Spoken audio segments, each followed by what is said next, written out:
There's something quietly revealing about the way you look at a cat and feel understood without a single word being spoken. Not everyone notices it. Some people see a cat and feel nothing. Others feel irritated, even rejected. But there's a strange comfort, a softness. Like you have just stepped into a space where you don't have to explain yourself, perform, or be on. And maybe you have never really questioned why, because it doesn't feel like a preference. It feels like recognition. Cats don't rush toward you with loud excitement. They don't overwhelm you with attention. They watch. They wait. They choose. And when they finally come close, when they sit beside you in silence or curl up near your presence, it doesn't feel random. It feels earned. And that feeling says more about your inner world than you think. Somewhere along the way, you may have learned that closeness isn't always safe. That love, when it's too loud or too demanding, comes with conditions, expectations, pressure. You learned that being around people sometimes means losing parts of yourself, your quiet, your boundaries, your sense of control, so your mind adapted, not in a dramatic, obvious way, but subtly, quietly, like emotional erosion, slow, invisible, but deeply shaping. You began to crave a different kind of connection. One that doesn't demand constant energy, one that allows space, one that respects silence instead of trying to fill it, and that's exactly what a cat represents.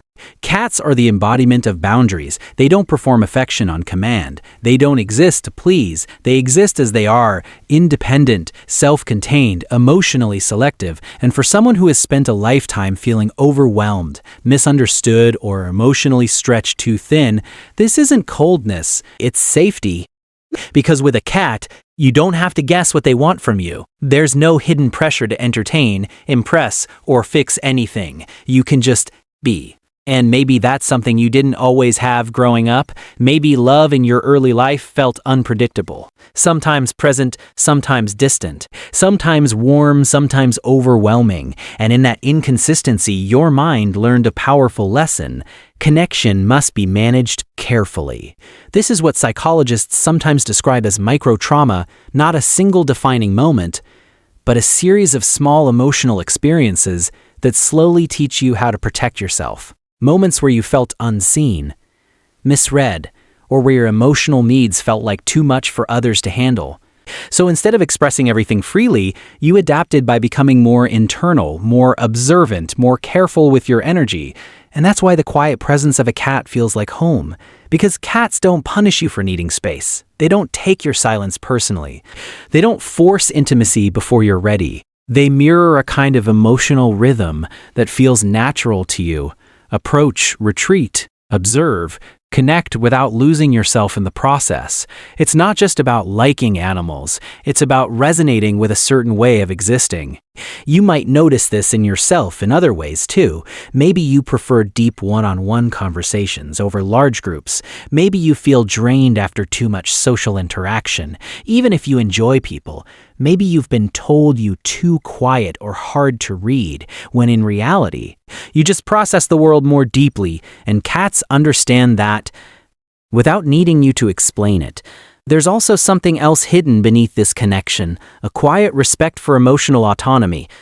Cats don't belong to you in the way other pets might. They choose to be with you, and when they do, it feels meaningful, intentional, not forced. For someone who has experienced relationships where closeness felt obligatory or suffocating, this kind of dynamic is incredibly healing because it rewrites a core belief. That connection doesn't have to cost you your independence. You can be close and still be yourself. You can be loved without being consumed. And maybe without realizing it, that's what you've been searching for all along. There's a metaphor here, a simple one. Imagine your emotional world as a house. Not everyone is allowed inside, not because you're cold, but because you have learned that not everyone respects what's fragile. Some people walk in loudly, rearrange things, demand attention, and leave without noticing the mess they created. So over time, you became more selective, more protective. And cats, they don't break in. They sit at the door, quietly, patiently, waiting. And when you open it, even just a little, they step in gently. They explore, but they don't invade. They stay, but they don't take over. And for someone who has spent years guarding their inner world, this feels like trust, not pressure. But there's also a deeper layer to this connection that often goes unnoticed. Cats don't just respect boundaries, they enforce them. If you cross a line, they pull away. If you overwhelm them, they retreat. If you ignore their signals, they make it clear. And strangely, this can feel comforting too, because it models something you may not have been taught growing up, that it's okay to have limits, that it's okay to say no, that it's okay to withdraw when something doesn't feel right. For many people, especially those who learn to people please or overextend themselves emotionally, this is a powerful lesson. You may have grown up believing that love means constant availability, constant giving, constant sacrifice. But a cat shows you a different truth. Love can exist with space. Connection can exist without control. And closeness doesn't mean losing yourself. There's also something about the way cats exist in silence. They don't fill the room with noise. They don't demand conversation. They don't need constant stimulation. They're comfortable just being. And if you find peace in that, it might say something about how your mind works. You might be someone who feels things deeply but expresses them quietly. Someone who finds meaning in stillness rather than chaos. Someone who doesn't need constant validation, but instead craves something more subtle, more real. And in a world that often rewards loudness, speed, and extroversion, this part of you may have felt out of place, misunderstood, even invisible. But with a cat, that silence becomes shared instead of lonely. It becomes connection instead of absence. And maybe, without realizing it, you're not just loving the cat. You're loving the version of yourself that finally feels accepted. But here's where it gets more complex. Because sometimes this preference for quiet, controlled connection isn't just about comfort. It's also about protection. When you've experienced emotional overwhelm, whether through chaotic environments, inconsistent relationships, or subtle but repeated invalidation, your nervous system becomes more sensitive, more alert, more selective about where it feels safe. Loud environments feel exhausting. Unpredictable people feel draining. High-energy interactions feel like too much. So your mind creates a filter, a way to reduce emotional risk. And cats naturally fit within that filter. They're predictable in their unpredictability, independent yet present, distant yet affectionate, on their own terms. They don't flood your senses, they don't demand emotional labor, they exist in a way that feels manageable. And that word, manageable, is important because it hints at something deeper. Not just what you love, but what you had to survive. Because when something feels manageable, it means it doesn't threaten to overwhelm you the way other things once did. And that's where the quiet consequence begins to unfold. Not in obvious ways, but in subtle patterns that shape how you move through the world. You may start choosing solitude more often, not because you dislike people, but because peace feels safer than unpredictability.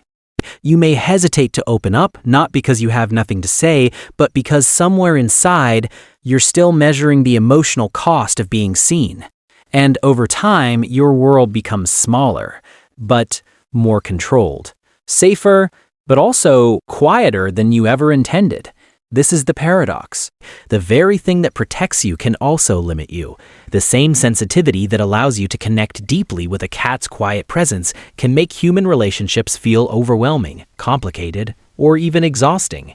So you retreat just enough to stay safe, but sometimes a little too much. And yet, none of this means something is wrong with you. In fact, it means something in you is working exactly as it was designed to. Your mind didn't choose this path randomly. It adapted. It learned. It protected you in ways that made sense at the time. The preference for calm over chaos, for depth over noise, for boundaries over constant availability, these are not flaws. They are evidence of awareness, of emotional intelligence shaped through experience. The shift happens when you begin to see this not as a limitation, but as a language your mind has been speaking all along, because loving cats isn't just about comfort. It's about resonance. It reflects a part of you that values authenticity over performance, space over pressure, and connection that feels chosen rather than forced. And once you understand that, something changes. You stop asking, "Why am I like this?" and start asking, "How can I honor this?"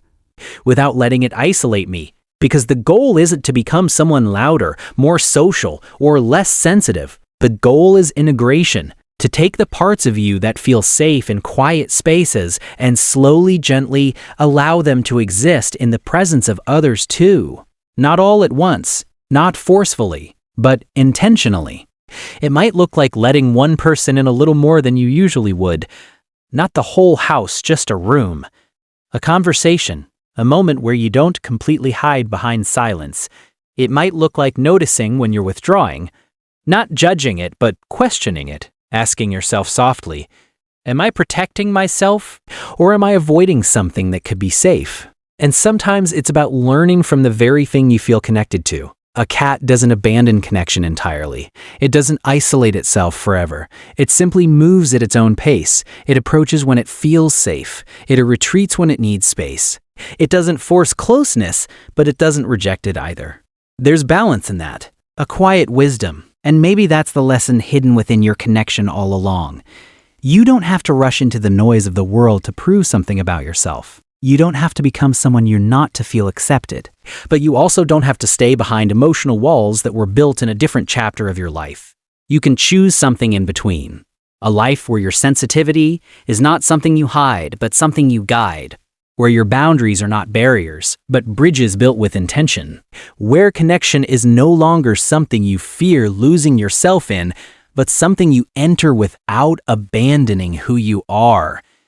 And slowly, you may start to notice a shift, that not all closeness is overwhelming, that not all people demand more than you can give, that some connections feel just as safe as the quiet presence you've always trusted, not louder, just different. And maybe one day, you'll realize that what you saw in cats was never just about them. It was a reflection of the part of you that always knew how to protect your peace and was just waiting to learn how to share it. So if you've ever felt understood by silence, comforted by distance, or safe in the presence of something that didn't demand too much from you, there's nothing strange about that. It simply means you've been listening to yourself in a world that often forgets how. And if this story felt like it was speaking directly to something you couldn't quite explain before, then maybe you're not as alone as you thought. Maybe you never were.